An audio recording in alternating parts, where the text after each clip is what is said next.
छत्तीसगढ़ में बीते कुछ सालों से नकली दवाओं का काला कारोबार धड़ल्ले से चल रहा है, जहां आयुर्वेदिक दवा के नाम पर एलोपैथिक दवाओं की खुलेआम धोखाधड़ी की जाती रही है। ऐसा नहीं है कि इस काले कारोबार की जानकारी जिम्मेदार अधिकारियों को नहीं है, जानकारी तो बहुत अच्छे से है, लेकिन ये करोड़ों का काला कारोबार सबकी मिली भगत से चल रहा है। हर दिन आम जनता की जिंदगी दांव पर लगाकर हेराफेरी के इस भयानक खेल का एक बहुत बड़ा भंडाफोड़ हुआ है, जहां रायपुर के एक ड्रग माफिया की हैरान करने वाली काली करतूत सामने आई है, जिसका भंडाफोड़ करने वाले जीएसटी डिपार्टमेंट का भला हो, जिनकी मेहरबानी से एक बहुत बड़ी चोरी का खुलासा हो पाया। पिछले साल 2 फरवरी को रायपुर के यशिका ट्रेडिंग के बिरगा स्थित गोडाउन में ड्रग विभाग ने छापा मारा था, तब वहां से 2 करोड़ की नकली दवा बरामद हुई। इसके बाद अगले ही दिन 3 और अलग अलग जगहों पर छापे में कई करोड़ों की नकली दवाएं मिली। 1.25 साल पुराने इस मामले की जांच शुरू होने के बाद धीरे धीरे अब जाकर खुलासे सामने आ रहे हैं। इस भंडाफोड़ से पता चला कि छत्तीसगढ़ में गठिया जैसी दर्दनाक बीमारी की नकली दवाएं शर्तिया इलाज के नाम पर बेची जाती रही है। इन नकली आयुर्वेदिक दवाओं के एक डिब्बी में 30 गोली होती थी, जिसकी एमआरपी 700 रुपए थी।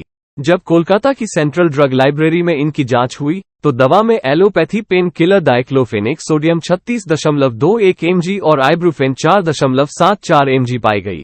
ऐसी दवाओं के बारे में डॉक्टरों का दावा है कि इनके सेवन से 24 घंटे के लिए दर्द चला जाएगा, लेकिन बीमारी बढ़ती जाएगी। इस तरह के पेन किलर नियमित खाने से किडनी, लिवर, हार्ट सहित कई अंग खराब होने के अलावा सांस संबंधी नई बीमारियों की समस्या हो सकती है। बिगुल न्यूज की इस एक्सक्लूसिव खबर में जानिए कैसे चलता है ये बेईमानी का पूरा खेल। औषधि विभाग की ओर से इस अपराध का चालान फिलहाल कोर्ट में पेश कर दिया है।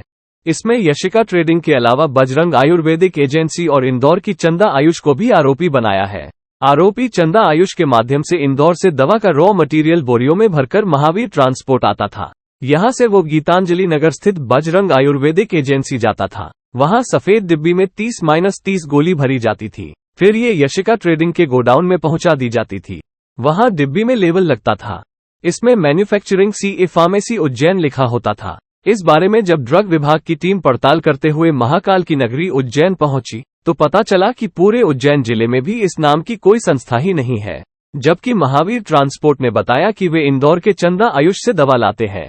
इसके बाद जब चंदा आयुष के पास थोड़ा अलग तरीके से पूछताछ हुई तो जबलपुर की रहने वाली इस आरोपी ने दवा कंपनी की प्रोप्राइटर आकांक्षा जैन के बारे में जानकारी दी, जिसे पकड़े जाने के बाद किसी आम चोर की तरह आकांक्षा जैन ने भी खुद को निर्दोष बताते पकड़ी गई करोड़ों की नकली दवा को अपनी दवा मानने से ही इनकार कर दिया। जिसके बाद औषधीय विभाग ने इन बेईमान कंपनियों के जीएसटी रिटर्न खंगाला तो पता चला कि यशिका और बजरंग ने पेमेंट चंदा आयुष को भेजा था, जबकि आरोपी चंदा आयुष के रिटर्न में भी इन दोनों कंपनियों का रिकॉर्ड मिला था। इसी तरह महावीर ट्रांसपोर्ट के कागजात में भी चंदा आयुष की बुकिंग के कागजात भी मिल गए। ये तो एक छोटा सा वो उदाहरण है जो रंगे हाथों पकड़ में आ गया। दवा कारोबार से जुड़े सूत्रों ने बिगुल न्यूज को बताया कि छत्तीसगढ़ में बीते 4-5 सालों में नकली दवाओं का ऐसा काला कारोबार धड़ल्ले से चलता रहा है।